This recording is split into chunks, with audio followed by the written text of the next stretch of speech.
আসসালামু আলাইকুম। কেমন আছেন আপনারা সবাই? আলহামদুলিল্লাহ আমি অনেক, অনেক ভালো আছি। আজকে সহজভাবে চিংড়ি মাছ কিভাবে পরিষ্কার করে বা আমি কিভাবে করি ওইটা দেখাচ্ছি। অনেকেই বাসায় জানেন বাট আমি দেখাচ্ছি। এই যে এখানটা চিংড়ি মাছের খুব ময়লার একটা থলি থাকে। অনেকেই কি করে ময়লার থলিটা না ফালিয়ে আমি প্রায় ২-৩ টা দাওয়াত খাইছি। এরকম হইছে যে ময়লার থলিটা আছে বাট মজকটা তারা ফালায় দেয়। আমি মানে হয়তো মিস্টেক হইছে বা কিছু আমি জানি না। তো ময়লার থলিটা এই যে ঠিক এই শিঙের যে দাঁড়াটা থাকে না একটা শিং ওইটার এখানটাই থাকে ময়লার থলিটা।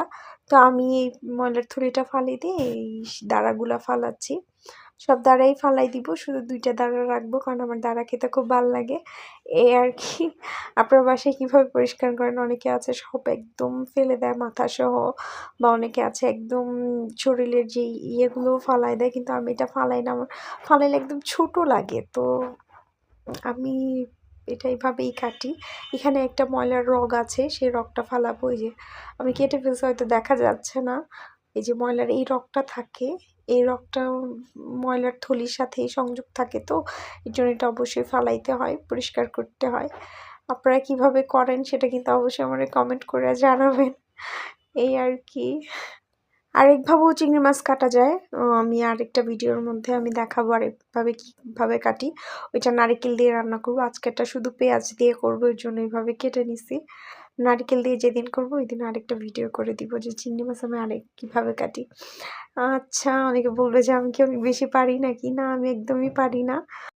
এই গলদা চিংড়ির মধ্যে রয়েছে প্রচুর পরিমাণে প্রোটিন সমৃদ্ধ এবং এতে থাকে vitamin B12, omega 3 fatty acid, iron, calcium.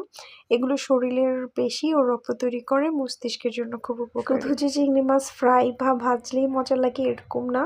এই চিংড়ি মাছের বিভিন্ন উপকারী রেসিপি রয়েছে। এটা দেহের জন্য যেমন খুব ভালো এবং বাচ্চাদের থেকে সব বয়সেরই চিংড়ি মাছ খুব পছন্দের। এর বিভিন্ন রেসিপি বা রান্না করা যায়, যেমন চিংড়ি মাছের কোরমা, মালাইকারি, ঝোল, টক ঝাল, বেগুন দিয়ে চিংড়ি মাছ, ডাব চিংড়ি ইত্যাদি বিভিন্ন দেশে প্রচলিত রয়েছে। আর আমি আজকে বেশি কিছু করিনি, শুধু পেঁয়াজ দিয়ে তো পেঁয়াজা টাইপের করতে চেয়েছি। আমার বাসায় আমার মা এটা খুব করে। পেঁয়াজ, সামান্য হলুদ, মরিচ আর হচ্ছে মরিচের গুঁড়ো দিই না, আমরা হচ্ছে কাঁচা ঝাল যেটা দিই আর হচ্ছে সামান্য লবণ দিয়ে এটা করি। আর আমি এটা আজকে এভাবেই করতে চেয়েছিলাম, এভাবেই করছি। আরেকদিন নারিকেল দিয়ে করবো ইনশাল্লাহ। আর আমার এভাবে করতে খুব ভালো লাগে কারণ ছোটোবেলা থেকে এভাবে খেয়ে আসছি, তো এভাবে আমার খুব ভালো লাগে। আর আমি এখানে একটু সামান্য পানি দিব, নাহলে মশলাটা মাখা মাখা হবে না, একটু গামাখা না হলে ভালো লাগবে না, এই জন্য। যাই হোক, আপনারা কিভাবে বাসায় রান্না করেন